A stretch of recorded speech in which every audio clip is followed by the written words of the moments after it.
Salve, salve, entusiasta do agro. Começa aqui mais um Rotação de Culturas, né? Renata aqui. Vamos lá, mais uma sexta-feira brilhante para nós aqui. Mais um episódio aqui a gente gravando. Lembrando que esse programa vai toda sexta-feira ao ar às 5 horas aqui com vocês, até o final do ano, né? Passando um pouquinho do que a gente vem falando, olhando para o agro aqui. Lembrando que não seria possível a gente realizar esse programa sem a parceria de notícias agrícolas com a Macfor. Hoje eu, Diogo, representando aqui a Macfor. Né? E acho que antes da gente falar um pouquinho do convidado, né, Renato? Pra gente já entrar no assunto, porque hoje o papo vai ser bom. Queria lembrar a todos vocês que as vagas para o anuário, né, de cases de marketing estão abertas até final de outubro. Né? O link aqui embaixo da Edmag, vocês podem fazer o cadastro lá do case de marketing de vocês. Esse ano terão várias categorias e a premiação será presencial num evento aí no tanto quanto secreto, mas só para convidados exclusivo. Mas vamos ao que importa, né, Renato? Falar um pouquinho do nosso convidado, um pouquinho da conversa de hoje. Legal, e esse convidado eu tenho um prazer, né? Porque eu trabalhei com ele em 2 empresas e tive o prazer de ser, como fala, um líder dele e aprendi mais do que liderei, né? Então, nós vamos falar de marketing, vendas, inovação. É um dos maiores cases do agro. Inclusive, na última edição, foi um dos premiados. Foi um dos premiados do anuário. Vai ser muito joia. Vai ser uma conversa para vocês que estão nos ouvindo aprender sobre empreendedorismo com intraempreendedorismo. Né? Que é quando você empreende, mas com bons guarda-costas, né, atrás. Né? Então, é uma puta aula de empreendedorismo com intraempreendedorismo, que é um dos maiores cases do agro brasileiro. Legal. E não... Vamos ao fato, Ivan. Agradecer pelo convite, mais uma vez você estando aqui com a gente. Primeira edição, na segunda aqui também para a gente bater um papo. Prazer poder recebê-lo aqui junto conosco. Por favor, se presente. Valeu, obrigado, Diogo. Obrigado. Vai ter hora que vai ser chefe, né? Vai ter hora que vai sair chefe pro Renato, né? Obrigado pelo convite. Cara, disponível para a gente falar de estratégia, marketing, agro. Eu acho que essas coisas estão dando volta aí na minha carreira já há bastante tempo e me sinto sempre super empolgado de falar dessas coisas. Boa. Eu acho que um dos principais pontos de trazer você aqui e outras pessoas é que a gente vem cada vez mais discutindo sobre as atualizações, principalmente na jornada do produtor, no modo como ele consome as informações. A gente fala sobre inteligência artificial. A gente estava recentemente aqui com o Rodrigo Junqueira, da ACO, né, que ele fala muito. Pô, agora a gente estava falando da máquina, já chegar e falar para o cara, se você fizer isso, você vai ter uma melhor produtividade. O produtor falou, eu não quero isso, eu quero que a máquina já tome essa decisão por mim. Então, às vezes, já está tomando decisão, o produtor está cada vez mais muita tecnologia. Eu acho que você aqui, como ninguém, né, nesse primeiro momento que, né, junto à Orbia, saíram na frente ali para realmente começar a pensar num ambiente digital para o produtor, né? Antes da gente realmente entrar no assunto do cerne da conversa, essa digitalização, ponto de chegada, percepção de valor, né, formatos que a gente faz para chegar e gerar valor na ponta. Queria que você contasse um pouquinho da sua trajetória aí, junto com a trajetória da Orbia, né, explicando um pouquinho, às vezes eu tenho algum produtor ou alguém aqui que não conheça a Orbia, de uma forma simplificada para a gente começar a conversa. O legal mais dessa história de começo é como um cara de TI foi mais visionário que todo mundo do agro, né? Porque o Ivan vem da área de TI e hoje é CEO de uma empresa forte no agro, né? É isso. Bom, cara, vou começar de onde o Renato deixou a bola quicando, né? Eu comecei minha carreira em TI, né? Eu fui nascido e criado aqui em São Paulo, fui criado no carpete de um apartamento. A primeira vez que eu vi um pé de soja foi com 21 anos de idade, quando eu estava fazendo estágio numa das empresas que foram as formadoras da Syngenta, né, na Ciba-Geigy, né? Então, eu trabalhei ali o começo da minha carreira em TI, só que eu tive a sorte, né, de quando eu comecei a trabalhar em TI, eles me alocaram para atender o time de marketing e vendas. E foi bem na época que a gente estava, já era Novartis na época, estava fazendo a primeira implementação de CRM no agro do Brasil, que foi o que culminou no projeto Otto, né, da Syngenta. E, cara, eu fui me interessando pelo tema, fui fazer pós em marketing, né, para aprender mais. E aí eu fui conseguindo migrar a minha carreira, porque eu acho que desde o comecinho ali, nas conversas que eu tinha com o Renato, com outras pessoas de marketing dentro da Syngenta, eu sempre via que o marketing era a área que sabia o que tinha que ser feito e todas as áreas sabiam como fazer. Eu falei assim, cara, eu quero ir para o lado de lá, eu quero ser o cara que sabe o que precisa ser feito. Então, eu consegui migrar minha carreira para o marketing, saí da Syngenta, tive uma passagem pela FMC, que foi muito bacana. Na FMC também eu tive a oportunidade de trabalhar um tempo em supply chain, né? O que é muito legal quando o negócio está desarrumado. Depois que você arruma e que é a mesma conta de mais e menos, aquilo já estava dando mais um faniquito, assim. E daí eu me juntei a Bayer para tocar a rede de distribuição, né? Para olhar para a rede de distribuição. Deu um tempinho, eu fui assumindo cliente, fui assumindo influenciador, cooperativas, até que a gente criou uma diretoria de acesso ao mercado, que eu assumi, e foi bem numa época que a companhia estava deixando de ser uma companhia direcionada para o produto e querendo ser uma companhia direcionada para clientes, né? E eu acho que a gênese da Orbia começa aí, porque naquela época ali, voltando em 2014, foi quando a gente fez uma primeira versão de um programa de fidelidade, ainda olhando para os grandes produtores, só para os grandes do Cerrado e as usinas de cana.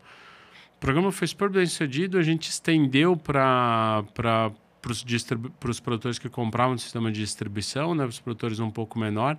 Aí que o programa ficou meio como cara de varejo, né, começou a ter uma carinha um pouco maior de varejo, dos programas como a gente conhece, de cartão de crédito, de milhas aéreas. E em 2018, a Ford estava lançando a nova Ranger, ela bateu lá na Bayer na época e falou assim, a gente quer dar ponto do programa de vocês para incentivar a venda da nova Ranger. E a gente, como empresa de defensivo e semente, não tinha nem objeto social para vender ponto, né? A gente não... Cara, falou assim, poxa, baita oportunidade, mas a gente não podia fazer porque não era o core da empresa. E foi aí que começou a vir a ideia de fazer o spin-off dessa operação e começar uma empresa nova, se valendo de uma super base de clientes que a gente tinha montado, de um histórico de relacionamento que a gente tinha com um programa de fidelidade e já com uma visão que o mercado de distribuição ia passar por uma transformação profunda, né? E que a gente precisava experimentar ou pelo menos testar rotas alternativas de venda para o produtor rural, né? Então aí foi quando, em 2019, quando surgiu a Orbia, e de lá para cá é a história que a gente vem construindo na empresa. Não, e o legal, assim, tem acho que uma das características que eu mais gosto do Ivan, né? E quando eu trabalhava com ele, é a capacidade de ser visionário, né? Um dia chegou ele e o Alexandre na minha sala, pegaram um quadro e falou assim, cara, nós vamos fazer isso, nós vamos integrar todos esses públicos e nós queremos construir a múltiplos do agronegócio. Eles falaram isso. Eu olhava para os dois e falava, esses caras dois estão viajando, tá louco pra cacete, o agro não vai entender isso. Mas eu falei, toca o pau, né? Do meu estilo, foi falei, isso. toca o pau, vamos lá, e olha o que foi construído, né? A capacidade de visualizar, mas mais importante do que visualizar, foi a sua capacidade de colocar todos os passos, todos os targets que você tinha definido até fazer o spin-off, né, cara? Cara, você sabe, Renato, você está comentando isso, né? Eu lembro dessa conversa, né? E é isso. Hoje a ideia... Hoje a gente está com 285 mil produtores na plataforma. Em área plantada, isso dá 75% da área plantada brasileira é membro da plataforma. Mas essa história, né, de você, poxa, visualizar o que vai ser, né? E depois, cara, ter disciplina na implementação. Cara, uma vez eu fiz um curso naquela... Escola de Marketing Industrial, não sei nem se existe mais a escola. Cara, tinha um professor lá que falava que é o seguinte, que a gente tem que ter memória do futuro, né? E daí, cara, todo mundo olhava para ele e falava, pô, o cara tá louco, como é que a gente vai ter memória do futuro, né? E a explicação dele é justamente isso, cara, de como é que a gente consegue imaginar como vai ser uma solução, como vai ser, sei lá, sua nova fábrica, o seu novo prédio, um novo empreendimento, né? Então, assim, imaginar como vai ser aquilo no futuro, porque a hora que você tem aquela visão tão clara de como é que aquilo pode fazer, né? Dali para frente, você tem a memória do que vai ser a empresa. E ao longo do caminho, tudo que vai aparecendo, que você sabe que vai servir para aquilo, você vai coletando, você vai trazendo para perto, né? Então, eu acho que um pouco da história da Orbia é isso, né? Da gente ter conseguido visualizar o que poderia ser, né? E por aquela visão tá tão clara, né? Ajudou muito a gente ser super disciplinado na implementação. Eu acho que muito... E muito acompanhando, né, a jornada. Porque quando nasceu o Orbia, nasceu assim, que começou a ser falado do Orbia, eu lembro que na época eu era trainee, né? E eu era muito cético, né? Na visão principalmente de marketplace, né? Falei, pô, eu não sei se o agro com um ticket médio tão alto de marketplace funcionaria daquela forma. Na época eu era trainee da Yara, né? E aí eu acho que o modelo foi se desenvolvendo de uma forma, né? Que é um marketplace, mas ao mesmo tempo é uma plataforma de benefício. E que, assim, a percepção de valor é tão positiva que as pessoas passaram a usar aquilo realmente de uma forma como plataforma de benefício, né? E hoje a gente vê, né, clientes meus perguntando se o meu serviço está disponibilizado dentro do Orbia, né? E eu que era o cara cético lá atrás, hoje aqui a gente já entrou numa conversa e falei, pô, como que eu cadastro aí, principalmente para a cooperativa e rever no meu trabalho, que é de marketing digital para outra empresa. Então, eu acho que a gente vem assistindo uma evolução dentro do nosso setor, porque muitas vezes a gente acaba se colocando numa... Não sei se numa perspectiva de achar que o produtor ele não é digitalizado como outras pessoas. Ah, beleza, eu tenho dificuldade de acesso? Tenho, tal. Mas quando a gente pega de volume de vendas que é feito, né, 98% do volume de vendas que é feito hoje, né, que representa 98%, eles têm um acesso digital, se não melhor que o nosso aqui. Né? Você fala assim, pô, tem muito produtor que não tem acesso à internet? Tem. Mas esses daí, eles são áreas tão pequenas que, na verdade, no volume final de compra, não é tão impactante, claro que é, né? E aí eu queria entender de você também um ponto aqui que trouxeram até uma pergunta para a gente fazer, né? Como que você vê hoje esse ponto de digitalização com o produtor de chegada? Porque antes se via um problema, né? E hoje você tem uma solução digital, né? Como que você vê esse cenário digital do agronegócio em conexão entre empresas e produtor? Tá. Cara, eu acho que eu vou falar mais de... não só digital, mas de uso de tecnologia em geral. Tá? Eu acho que assim, é uma falácia a gente falar que o produtor não adota tecnologia. Né? Cara, hoje o tanto de tecnologia que tem numa semente de soja, o tanto de tecnologia que tem numa máquina agrícola é um negócio brutal. E o produtor adota aquilo. Né? Saiu as novas máquinas, o cara compra. Tem nova semente, ele testa, funcionou. Na safra seguinte, ele compra. Então, assim, o produtor ele já tem muita cultura de usar a tecnologia. Só que ele usava essa tecnologia embarcada nos produtos. Né? A gente está chegando numa fase agora dele começar a usar a tecnologia fora do produto, como software de agricultura de precisão, como software de gestão para a fazenda dele, ou mesmo uma plataforma de comercialização como a Orbia. Né? E aí, o nosso mercado, ele e eu acho ótimo isso, mas o nosso mercado ele é cruel com quem coloca tecnologia por tecnologia. Cara, se aquela tecnologia não tem valor para o produtor, não adianta. Você pode botar promotor no campo, pode ir na fazenda, pode fazer... O cara não adota, porque não precisa. Né? Não precisa. Então, quando todo mundo fala assim, de comercialização, vai se acabar todo mundo vai se acabar o mercado vai se acabar comprando na web. Toco uma plataforma, eu falo não. Até porque a experiência de compra num produtor é muito tranquila. Ele manda hoje um WhatsApp para o vendedor da revenda, o vendedor da revenda resolve a vida dele. Né? Então, assim, ele não tem um motivo para mudar aquilo. Obviamente, se a gente consegue dar uma solução onde, por exemplo, eu pego o histórico que ele tem de troca no programa de fidelidade, por esse histórico de compra, eu consigo ter um perfil comportamental dele melhor e com isso o Itaú pode dar um crédito mais vantajoso para ele na plataforma, aí beleza, aí ele vem. Porque ali ele está vendo um benefício. Né? Agora, se não tem benefício, ele não vai adotar a tecnologia por adotar. Né? Então, cara, eu acho que o ponto para mim não está se o produtor adota ou não adota a tecnologia. O ponto para mim está do seguinte, da gente de fato oferecer uma tecnologia que faz sentido. Vou contar uma história muito rápida. Viu? Logo no começo, eu estava... No começo da Orbia, quando a gente estava lançando o Marketplace, eu fui para o campo conversar com alguns produtores e com aquele mindset de Marketplace urbano, né? E lá vendendo o que seria benefício para ele. Falou assim, você não vai precisar nem sair, é super cômodo, você não precisa nem sair da sua casa para fazer todas as cotações, esse tipo de coisa, tudo. Ele virou para mim e falou assim, mas Ivan, se eu não sair para fazer a cotação, eu fico na fazenda 3 semanas. Cara, você não está me dando um benefício. Pelo contrário, você está me tirando a oportunidade de ter interação social. Cara, então isso não é benefício para mim. A gente, né, cabeça urbana, fala assim, não quero pegar 2 horas de trânsito, então é benefício. Para ele, não. Ele vai demorar 15 minutos para chegar na revenda na cooperativa. E aquela interação social que ele tem na semana. Então, sabe, pensar a tecnologia a partir desse prisma, a partir do prisma dele, que eu acho que é o ponto mais importante. E aí eu não vejo barreira para adoção. Né? Ele usa Netflix, Sim. ele usa Spotify, ele faz compra pela internet do mesmo jeito que a gente faz. É legal essa visão, né? Às vezes nós achamos que o agricultor tem uma barreira tecnológica e hoje ele usa uma tecnologia muito mais, né?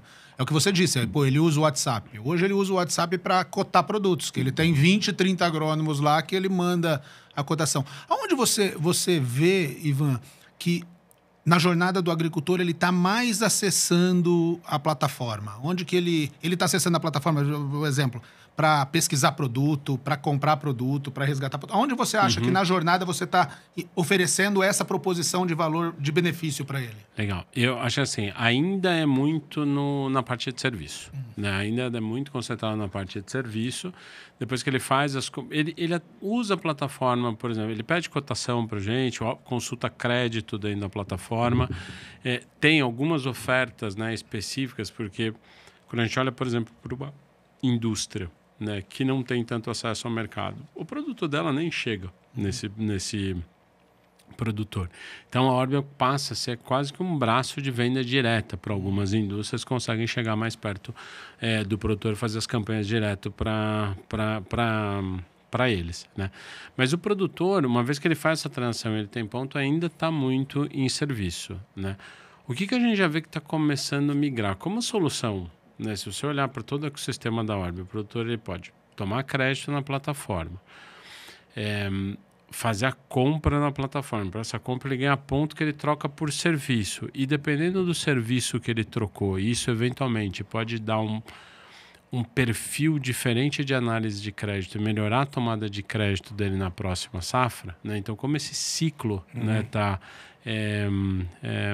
começando a rodar, a gente já vê produtores que eram muito engajados no programa de fidelidade que estão começando a migrar para as outras áreas e que é um movimento natural de empresas digitais, né? Uma flywheel vai puxando a outra, essas coisas vão fazendo as engrenagens girar, né?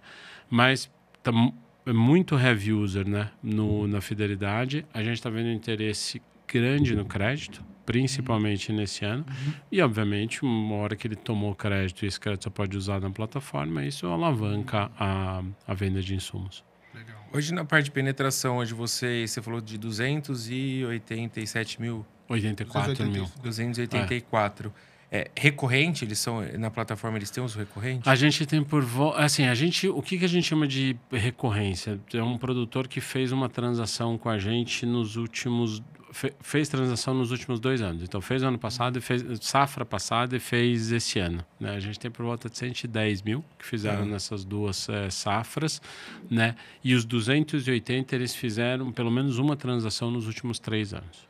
Tá. E uma pergunta que eu queria fazer, porque a gente teve até uma conversa recente com o Renato, quando a gente fala sobre as pessoas terem essa pontuação, né? Às vezes dentro de um programa na época da John Deere que você trouxe, e às vezes as pessoas terem o ponto lá e não usarem esses pontos, esse dinheiro ficar parado ali dentro.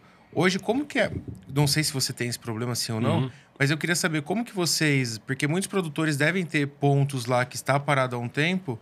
Como que você faz com que, mesmo que o produtor não tenha essa recorrência de estar dentro da plataforma, ele passe a ter? Né? Como que é a forma de chegada? Eu acho que tem 2 pontos, né? O primeiro é, obviamente, um contato muito frequente com o produtor, né? Informando o benefício que ele tem. E o segundo ponto é você manter um catálogo sempre muito atrativo, né? Então, hoje o nosso catálogo tem aproximadamente 24 mil produtos e mais de 1.000 serviços, né? Então, se ele quer assinar uma revista especializada ou um broadcast de informação financeira, ele consegue. Ou se ele quer ir para a Singularity University fazer um curso, ele também pode fazer. Ele pode trocar por um caminhão Meteor ou pode trocar por um canivete. Então, a gente procura manter um catálogo muito extenso, tanto de produto de consumo, como de produto agronômico, como de serviços de gestão e de serviços agronômicos. São as grandes 4 categorias, né?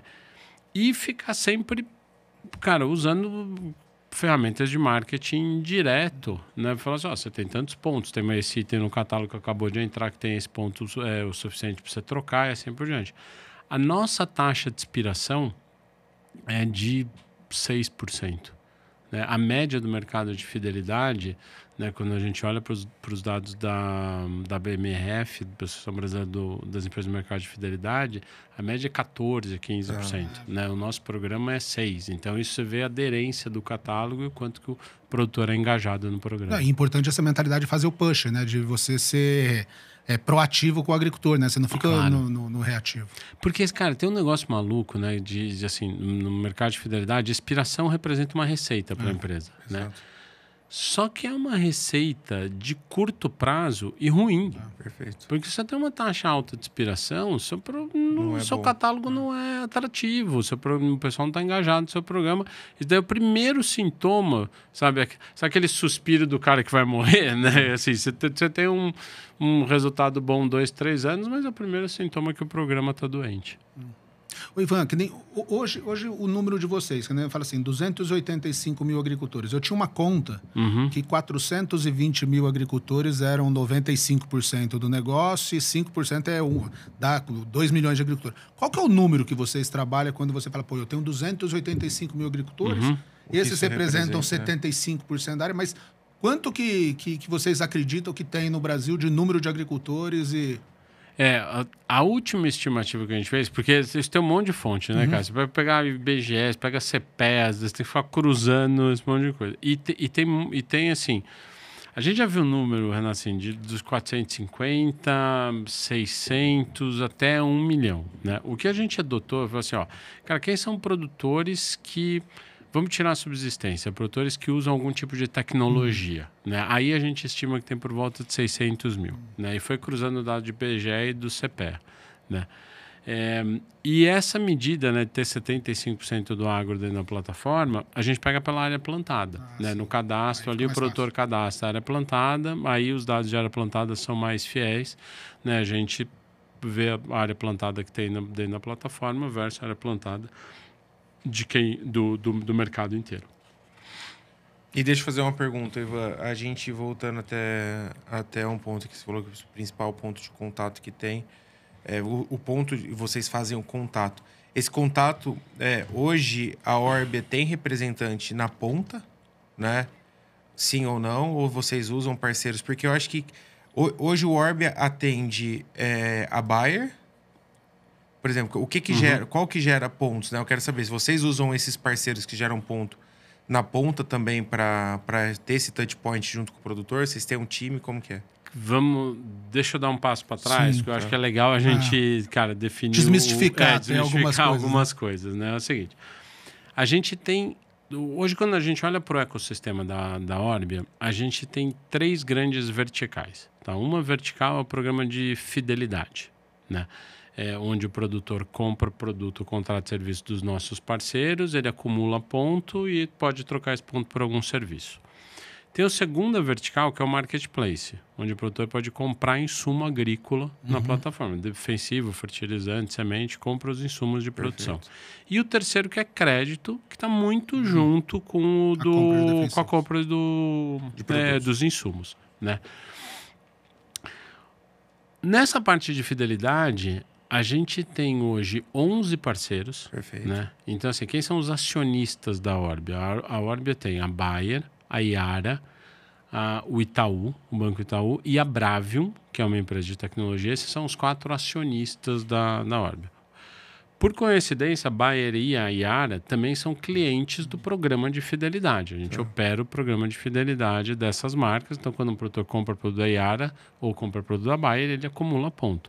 Só que além de Bayer e Yara, a gente já tem mais 9 parceiros. Né? Então, desde a semente de forragem da Barenburg, os bicos de pulverização da Solceira, e a gente está vendo empresas de varejo querendo entrar no ecossistema para se relacionar com o produtor rural. Então, a Movida, por exemplo, se alugar um carro no Orbia /Movida, você também acumula ponto na Orbia. Daqui a pouco, você comprar no Orbia/Decolar uma viagem, se acumula ponto na Orbia. Né? Então você vê que outras empresas estão querendo se aproximar do produtor rural e estão usando a gente como esse caminho. Legal. Aqui, eu posso te dizer, cara, que é 100% a comunicação digital. Aqui é 100% digital. Né? Agora, quando a gente fala do marketplace, a gente trabalhou muito tempo tendo o distribuidor como seller. Né? A partir desse ano, a gente está ampliando a nossa atuação. A gente mantém um relacionamento muito forte com os distribuidores, mas a gente também está dando oportunidade para a indústria vender na nossa plataforma. Então, uma indústria pode abrir uma loja, né, dentro da Orbia. E a partir disso, aí sim, a gente está começando a criar a nossa equipe de vendas no campo. Né? Então, hoje a gente tem 5 líderes que a gente chama de líderes de estado, os nossos AETVs. E esses AETVs, eles têm como responsabilidade atender os principais clientes da região, mas criar uma rede de franqueados. Né? Criar uma rede de vendedores autônomos, né, que a hora que eles assinam ali com a gente como nossos representantes não, né, como nossos franqueados, eles recebem todo o portfólio de todos os sellers que estão na Orbia, as ofertas de crédito que a gente tem para os produtores, e aí esse batalhão de pessoas vai para o campo e fala assim, olha, eu tenho oferta aqui de 4, 5 empresas e você tem crédito aqui na Orbia. Está precisando de algum produto que vamos fazer negócio? Né? Hoje a gente está com 5 vendedores nossos e 45 já afiliados no campo. Né? E isso daqui é uma disrupção de modelo, né? Quando eu trabalhei na distribuição, eu falava que eu concorria com o velho da van, quem mais abria loja, né? Ele abria loja e eu queria abrir loja. E quando você, no insumo, com as margens que nós temos, quando abre uma loja, cara, é custo, né? Custo de estoque, é custo de gente. E eu sempre defendia esse negócio do agrônomo digital.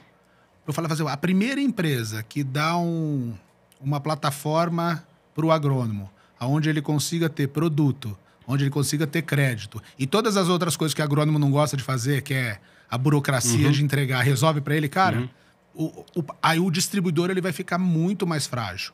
Desse negócio que você está criando, é uma puta ameaça para o distribuidor. Como que você lida com isso? Porque no final você está criando um agrônomo digital que vai competir com um cara que é seu cliente. Como que você vai trabalhar essa... acho que é o sim ou não, tá, Renato? Acho que é o sim ou não, porque é o seguinte, tem ainda um aspecto dessa história que é a logística. Né? Que, cara, e uma logística, de fato, o distribuidor... Cara, o distribuidor faz um papel super importante no nosso mercado, de assistência técnica, de logística, né? Esse tipo de coisa, de dar crédito no atacado, né?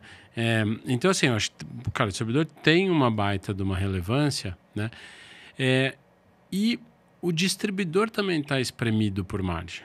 Né? Então, quando a gente monta um ecossistema, né, como a gente está montando, o próprio distribuidor pode se valer desse ecossistema. Então, por exemplo, se ele está querendo ir para uma área nova, antes dele montar uma loja, antes dele contratar a equipe, ele pode usar o nosso agrônomo.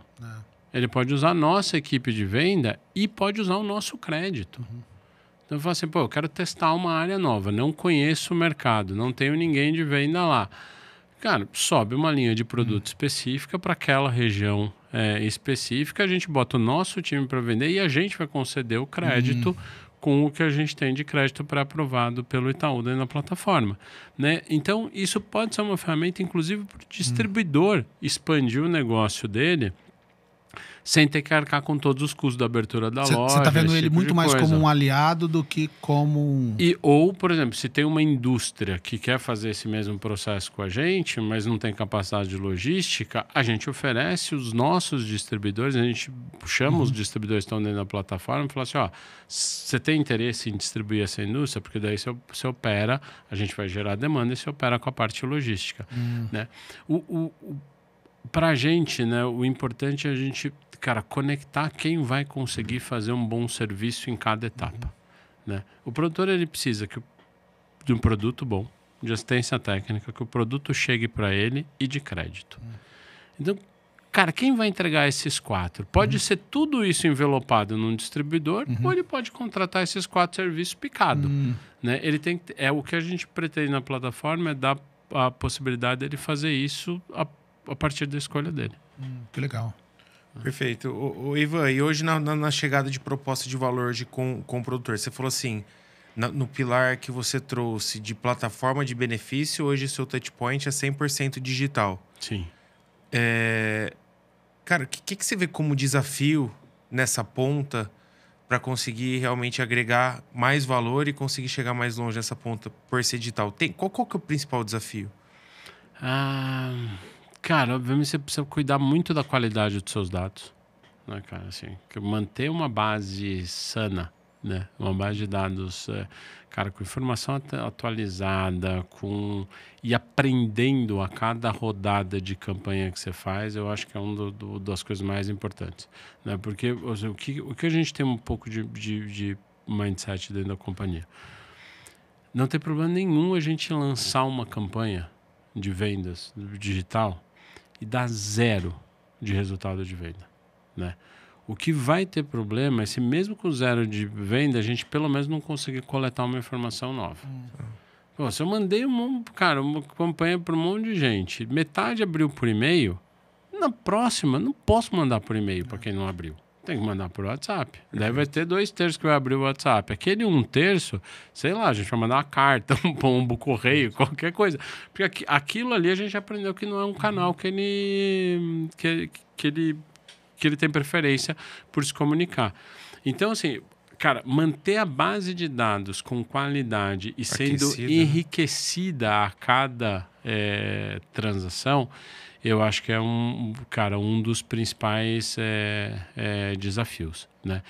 E eu acho que o segundo desafio, né, é, cara, deixar processos automatizados. Tem muita coisa que a gente pode fazer de maneira já automatizada, né, sem precisar, cara, colocar a mão. Hoje tem ferramentas como o Salesforce que, cara, te automatiza uma campanha inteira. Você precisa ter, cara, inteligência para programar essa campanha, mais uma vez, isso está automatizado, né? Então, assim, não tem que, cara, ter que parar um time para olhar a base de dados, ver o resultado, depois mandar uma outra campanha, ou seja, deixar essas réguas já mais automatizadas, eu acho que é outro desafio importante. E quando você diz dessas tecnologias, o quanto das tecnologias que você está usando hoje são já proprietárias do Orbia e quanto que você tem que usar de terceiros? Você falou do Salesforce, eu não sei se você usa ou não, mas quanto que já é proprietário? Porque até no off aqui você falou que 50% do seu time é TI. Sim. E o quanto que é proprietário e o quanto que você está vendo, né? Que eu citei vocês num artigo que eu escrevi sobre inteligência artificial, sobre a eficiência que você está dando. O quanto que você está usando inteligência artificial e onde você vê os ganhos dessa nova tecnologia aí que está revolucionando tanta coisa, né? Legal. Assim, aonde que a gente coloca... Assim, eu também tenho uma premissa, você me conhece um pouco, é o seguinte, cara, não vamos inventar a roda onde a gente não precisa, né? O nosso time de tecnologia tem que se focar em olhar para a jornada do produtor, né? Para a jornada, né? Então, eu falo assim, cara, como é que o produtor... cara, se comunica com os canais tradicionais. É por WhatsApp. Beleza, então a gente tem que, cara, transformar um processo inteiro de compra dentro do WhatsApp, né? O produtor tem preferência para, sei lá, por um certo meio de pagamento versus outro. Então a gente tem que desenvolver a nossa tecnologia para esse meio de pagamento. Então tudo que está conectado com o que é a jornada do produtor, a gente procura ter tecnologia própria ou do nosso sócio, de um dos nossos sócios, que é a Bravion, né? Agora, o que é standard, tipo, essa história que eu estava falando da Salesforce. A Salesforce já tem uma AI ali que ela identifica qual é o canal preferencial de um cliente e para de mandar automaticamente mensagem por um canal e passa a mandar pelo outro. Isso aí, pô, compra. Você não precisa reinventar a roda, né? Isso não precisa reinventar a roda, né? E o uso de AI, eu acho que acho que boa parte das empresas hoje estão usando para produtividade, né? E a gente faz isso. Essa história da campanha é uma delas, né? Então você bota uma AI ali para determinar melhor horário, melhor tom da mensagem, título da mensagem. A AI já faz tudo isso, né? Então, cara, uma boa parte é para eficiência. Tem uma segunda parte, né, que essa a gente ainda está começando alguns estudos, que é de potencializar core business, né? Então, aquilo que eu estava falando, pô, se eu tenho uma ferramenta de crédito, tenho um programa de fidelidade. Como é que eu uso o AI para, a partir desse comportamento de troca dele da fidelidade, eu crio um perfil de produtor que vai estar mais suscetível a ter um default ou não? Uma brincadeira aqui. Imagina um produtor que nos últimos 5 anos pegou os pontos dele e trocou por software de agricultura de precisão versus um cara do mesmo tamanho, da mesma cultura, da mesma região, que nos últimos 5 anos tocou por kit de churrasco e caixinha da JBL. Você já sabe... O primeiro é mais tecnificado. O primeiro vai ter um score de crédito melhor. Ah, que legal. Aí vocês fazem esse cruzamento de dados também para entender então o perfil do produtor. Sim. Acho que no final é tudo uma geração de dados. A gente fala muito sobre a nova era a gente brinca, né? Que tinha a era do petróleo e hoje é o dado, né? Realmente. E assim, principalmente quando você está num ecossistema, né? Porque, cara, assim, dá um trabalho lazarento, gente. Tem que trocar. Porque no final das contas são 3 business. Né? Você pegar a parte de crédito, tem um monte de ag fintech que se dedica só a isso. Sim. Você pegar fidelidade, tem as nossas concorrentes de fidelidade que se dedicam só a isso. Pegar marketplaces, tem outros que se dedicam só a isso. Você está nos 3, é trabalho triplicado. Só que para isso valer a pena, você tem que fazer o ecossistema se conversar. Né? Senão fica num business independente. O legal, né, quando a gente fala sobre priorização, quando nós temos uma tarefa, nós falamos que nós dedicamos 100% ao tempo. De esforço nela. Quando nós temos 2 tarefas, não é 50-50, é 40 e 20. E como que você... E o legal, como que você está conseguindo fazer essas 3 verticais, conversar com a outra e usando esses dados, né? Porque a sua maior riqueza hoje são esses 285 mil agricultores aí que eu não sei se tem outra empresa no Brasil que tem esse conhecimento. Assim, ó, tirando um marketplace chinês, que é sacanagem por causa dos números na China, eu acho que não tem nenhum outro marketplace no mundo, no agro, que tem esse tanto de usuários. Né? Mas isso, Renato, é um exercício diário de ficar lidando com ambiguidade. Né? Porque é o seguinte... Você tem que ficar trafegando. Imagina, né, nesse desenho, você tem os 3 pilares e você tem que fazer esses 3 pilares conversarem. Você tem que ficar subindo e descendo de nível toda hora. Né? Porque assim, cara, a hora que você sobe e fala assim, poxa, dá para cruzar tal coisa com tal coisa e tal coisa. Daí fala assim, mas cara, essa terceira aqui que você quer cruzar, a jornada em crédito ainda não está pronta. Daí você tem que descer, resolver esse problema específico para habilitar aquele dado para usar. Daí você começa a usar aquilo. Na primeira campanha que você manda, já volta, enriquece o dado e fala assim, puxa, agora a gente precisava de mais uma informação. Olha para baixo, não tem. Daí tem que descer de novo.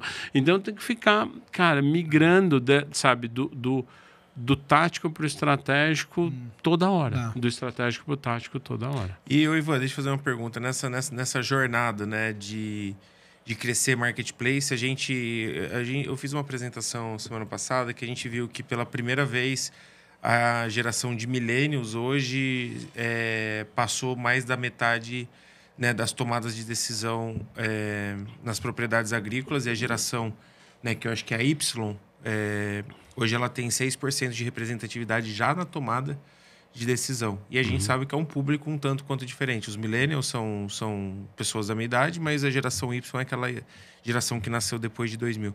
Nessa mudança de geração, né, olhando principalmente para a Orbia, que vem na mudança de geração cada vez mais um público digital, e numa geração mais nova, um público digital que tem um relacionamento, que não prioriza um relacionamento como a nossa geração millennial. Como que você vê, se é um desafio, e como que você vê isso para os próximos anos, principalmente novas gerações cada vez aumentando a sucessão na tomada de decisão? Cara, você sabe, esse é um ponto para mim que, ao longo do tempo, eu tô ficando descrente com isso. Eu te confesso que, assim, quando a gente estava montando a Orbia, né, um dos pilares, né, de montar uma empresa digital era justamente isso, a troca geracional. Vai ter uma troca geracional, as pessoas não têm mais medo de usar tecnologia, isso, aquilo, vai virar. A gente não vê o comportamento mudando, né, por conta da troca geracional. Assim, pelo menos a suspeita que eu tenho é porque ele tem um comportamento ali quando ele está na pessoa física, mas para administrar o business, o comportamento é diferente. Para administrar o business, ele ainda, cara, se baseia muito nas práticas que que as gerações anteriores usaram para fazer aquele business ser bem sucedido, né? Tem uma fórmula de sucesso ali, né? Assim, o cara que saiu do Paraná ou do Rio Grande do Sul, vendendo 2 hectares, e hoje tem 50 mil hectares no Cerrado, você vai dizer que não tem uma fórmula de sucesso ali? Tem, né? E essa geração nova que está chegando, eu acho que ele até pode ter vontade de usar tecnologia, só que o medo de fazer uma IACA com um cara com toda a história é maior, né? E o cara está tocando um business, né? Então, eu acho que pelo fato daquilo, sabe, de ser a pessoa jurídica, de ser o business, eu acho que essa parte do cara, sabe, da adoção de tecnologia por conta da geração, ela se dissipa um pouco. E volta no que eu comentei ali na frente, que é de usar a tecnologia porque realmente importa. Sabe, se eu usar a tecnologia, eu vou ter um crédito mais barato? Por quê? Porque o princípio, tem um princípio ali no negócio. O pai sempre falou assim, ó, você precisa conseguir crédito barato para financiar a sua safra. Né? Antes, como que conseguia crédito barato? Sendo um bom pagador e cotando em 30 bancos. Agora, conseguir crédito mais barato, pode ser que se você compartilhar suas informações de software de agricultura de precisão com uma AgFintech, você consegue o crédito mais barato. Então, assim, para isso, né, para reforçar o princípio do business, que é conseguir o crédito barato, eu acho que ele vai estar mais aberto a usar, mas ele não vai usar só pela geração, sabe? Só pela troca de geração. Porque eu acho que o principal ponto, eu acho que a adoção de tecnologias, eu acho que eu tô alinhado com essa visão sua. Acho que é muito mais o modo de consumo de informação que vem mudando, né? Então, assim, meu pai, por exemplo, consumia e consome hoje informação diferente do que eu consumo. Mesmo ele sendo digital, meu pai é 100% adepto ao Facebook, malemar sabe mexer no Instagram e nem imagina o que é o TikTok. Né? YouTube ele também não entra. No máximo ele tem a TV a cabo dele ainda que ele consegue, adora ficar vendo a grade lá e não vê o Netflix. Você tá vendo agora porque eu coloquei para ele. Eu falo muito mais sobre não adoção à tecnologia, porque eu concordo contigo. Acho que as gerações vão mudar. O formato como é feito, ele se mantém, acho que na espinha dorsal muito semelhante. Mas eu falo, eu penso muito mais na forma de acesso a essas pessoas, né? Porque antes, era rádio, né? Que nem, por exemplo, a gente vai fazendo um programa, sei lá, de comunicação junto a um produtor, e ainda você pega algumas empresas, algumas agências e fala assim, vamos colocar revista e rádio, porque o produtor rural, ele acorda, coloca o rádio no trator e vai... Cara, que produtor que você está pensando que faz isso, né? Não, e isso, sem sombra de dúvida, essa geração é completamente diferente. Aí é completamente diferente. Aí eu acho que o digital ajuda demais, né? Porque antes, assim... Era aquelas mensagens que você espalhava e rezava, né? Spray and pray. Exato. Né? Agora você consegue... Você vai dirigido, né? Você consegue chegar na pessoa. É o negócio que nós falamos de outdoor, né? Exato. Eu falo, eu não sei como que empresa ainda fica investindo em outdoor, né? Porque quando você fala assim, cara, você tem 400 mil agricultores, você não tem 200 milhões de pessoas. Seu marketing não pode ser de massa. Seu marketing tem que ser dirigido, né? Por interesse. Mas você sabe, Renato, que cara... É um negócio maluco, assim. A gente tem 4 grandes campanhas, né, na Orbe. A gente sempre faz 4 grandes campanhas ali ao longo do ano. A próxima vai ser a Agro Friday, né, no embalo da Black Friday, né. Cara, você pega a campanha divulgada 100% digital, dá resultado. Você pega, por exemplo, cara, fazer carro de ovo. Sabe? Botar um carro de som passando pela cidade. Cara, é impressionante o número de novos usuários. Cara, é impressionante. É impressionante o número de novos usuários. Você vai ficar fazendo carro de som toda hora? Óbvio que não. Né? Assim, não me entenda errado. Mas é complementar, assim, né? É complementar, Mas assim, você fazer um outro spot desse, eu acho que ainda vale. Não, eu acho também. Acho que todas as empresas que a gente vem conversando, acho que pré-pandemia, né? Teve uma empresa de maquinário, uma das 3 maiores, falou, pô, meu investimento era 80% off, 20% digital. Pós-pandemia é 80% digital, 20% off. 20 off, E o 20% off faz sentido, às vezes. Eu quero fazer uma ação, um evento, um outdoor, ou alguma coisa que vai ter uma panfleteria, que o produtor tá ali, porque a gente vai em feira de negócio, a gente vê, tem um monte de gente que fica passando malinha, pegando maletinha de todos os stands. No final, se ele vai olhar, não sei. Mas se ele olhar 10%, se o material tiver 10%, você pode fazer uma construção de imagem no longo prazo. Sim. Claro que eu acho que o digital é muito mais impactante, porque você está no mesmo momento. Mas eu acho que não é nem digital nem off, né? Eu acho que a gente fala muito hoje sobre phygital, né? Que é a transição entre off e digital a todo momento. Não, mas eu defendo muito esse negócio. Eu sei que tem que ter o balanço, mas eu falo assim, quando eu pego uma plataforma como a sua, que eu sei que eu vou chegar em 285 mil agricultores, cara, eu consigo medir cada ação, né? Quanto custa por clique, quanto custa por aquisição. Quando eu ponho um outdoor, cara, eu falo assim, pô, como que eu meço um outdoor? Quantos agricultores passaram naquela estrada e compraram o meu produto por causa do outdoor? Sim. E é isso que o cara de marketing hoje tem que fazer mais. Ele tem que ser um obcecado por indicadores. Aí que é o que vocês dão, né? Cara, 100% contigo. E aí eu acho que eu vou até mais a fundo, Renan, assim. Você pega a cadeia de valor hoje tradicional, né? De uma indústria vendendo para um distribuidor que é multimarca vendendo para o produtor rural, né? Aí, cara, todas as indústrias vão lá, o distribuidor está cheio de estoque, eu começo a fazer campanha para escoamento, né? Então, uma indústria vira e fala assim, você pode me dar, vou autorizar durante a campanha você dar 5% de desconto para o produtor rural no meu produto. Qual a certeza que esse executivo de marketing e vendas da indústria tem que aquele 5% vai chegar de fato no produtor? E se chegar, que aquele 5% vai estar associado ao produto dele, que ele está sangrando na margem para entregar. Porque, cara, é do business do distribuidor vender um pacote, né? Ele vai juntar tudo, vai meter os descontos tudo junto, às vezes, porque o negócio se perde, né? Numa plataforma, por exemplo, como a da Orbi, a gente tem mecanismo, né, onde a gente aplica o desconto no checkout do carrinho de compra, né? Então, assim, o único que tem acesso ao desconto é o produtor. Porque, cara, o produto pode estar no distribuidor a 100. A indústria virou e falou assim, eu quero fazer uma promoção a 95, esse cara bota 100 para vender, eu emito um boleto de 95, o produtor paga 95, aí eu pego 5 da indústria e pago 100 para o distribuidor. Você consegue medir tudo e... Então, a gente consegue rastrear tudo e eu garanto para a indústria que o desconto está chegando no produtor e fala o produtor de quem que é aquele desconto, esse tipo de coisa, né? Cara, a gente ter ainda reatividade para fazer isso, né? Cara, ia ser o sonho para mim me parece o sonho de todo marqueteiro falar assim, cara, eu consigo medir exatamente, né, o que a minha campanha está dando de resultado, né? Só que tem que ter fé no taco, né? Isso é o que eu falo. Que é o perigo. O cara de marketing que não for obcecado por indicadores... Exato. Eu acho que aqui o papo é excelente. Toda vez a gente faz esse mesmo ponto que quem assiste a gente toda sexta-feira já deve estar de saco cheio da gente interromper o papo por meio. Mas a grade que a gente tem na TV com notícias agrícolas... Próxima vez nós vamos fazer aqueles podcasts de 2, 3 horas. Falar notícias agrícolas, fala assim, a gente começa às 5 e não sabe que hora termina aqui de sexta-feira.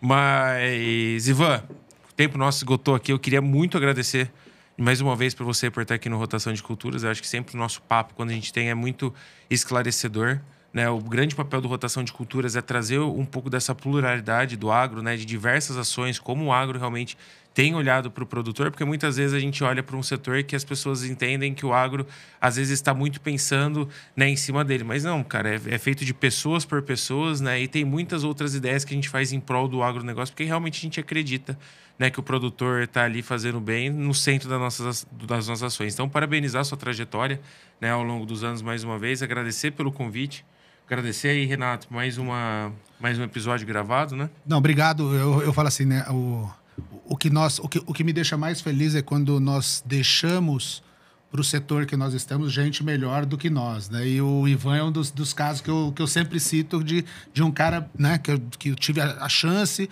o prazer, né, de liderar. E para terminar aqui nas suas últimas, né, considerações aqui, esse negócio do memória de futuro que você falou, né? E eu fui prova viva de que você desenhou num quadro branco. Pena que não tirei foto naquele quadro branco, eu ia enquadrar, né? Como um dos legados que você deixou e que eu aprendi. O que você tá, assim, de tudo isso que nós estamos passando, né? Desse otimismo, pessimismo do Brasil, para a mensagem final aí até para as pessoas e a sua memória de futuro. O que você vê de ponto positivo e o que você tá te tirando sono hoje, olhando essa próxima safra? Bom, cara, antes de terminar, queria também agradecer pelo convite, muito legal, cara, estar com vocês, com o chefe aqui, né? Cara, eu acho que assim, tem uma coisa que tá dando, eu ainda não consigo te dizer se é positivo ou negativo, tá? Mas, cara, que tá dando volta aqui na minha cabeça e que eu acho que a gente tem que ficar muito, muito atento, porque para mim vai ser uma nova onda de mudança na cadeia de valor do agro, né? Que é um processo que a gente está passando de comoditização de portfólios, né? Há um tempo atrás a gente teve ali uma expectativa que a gente ia ter uma consolidação do mercado de distribuição por investidores, né, que estavam chegando. Cara, isso se deu de um certo tanto, deu uma recuada e assim por diante. Eu acho que agora a nova mudança que a gente vai ter no mercado é a dificuldade que toda empresa tem de trazer molécula nova, uma quantidade gigante de produtos pós-patente chegando no mercado, né? E, cara, todo mundo trabalhando com uma margem mais apertada, né? A gente criou no agro uma cadeia que funciona muito bem para vender bolsa da Chanel. E agora a gente só tem bolsa da Shein para vender. E essa cadeia vai precisar mudar. A gente criou uma cadeia com margem, rebate, com um monte de benefícios que funcionava muito bem com 40%, 50% de margem. Hoje a gente tem 10%. E a gente está tentando, sabe, parece aquele jogo de criança de pegar o quadrado e tentar enfiar na bolinha.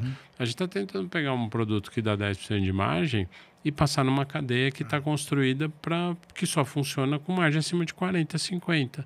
Né? Então isso vai ter um processo de transformação. Eu acho que isso vai gerar um processo de transformação na cadeia inteira, né? Eu acho que não é nem mais na distribuição, na cadeia inteira. Eu acho que a gente precisa estar atento a isso. O legal isso, né? Que a gente sempre fala, né? O cara que não vender valor, que não fazer uma venda consultiva, vai ser substituída pelo clique, né? Você era para estar muito feliz com com essa memória de futuro sua. Eu tenho uma dica para os agrônomos. Boa, mas Ivan, de novo, mais uma vez, obrigado, cara. Renato, obrigado. Todos vocês que nos assistiram até agora, obrigado pelo tempo aí nessa tarde de sexta-feira. Lembrando que, se você não conseguiu pegar desde o comecinho, esse episódio já vai estar ao vivo aqui também para você consumir na íntegra no perfil da Mac4 também, e todo final de semana na página inicial do Notícias Agrícolas. Agradeço a presença de todos que ficou conosco até agora. Uma boa sexta-feira, um bom final de semana e até mais. Obrigado. Legal. Boa sexta.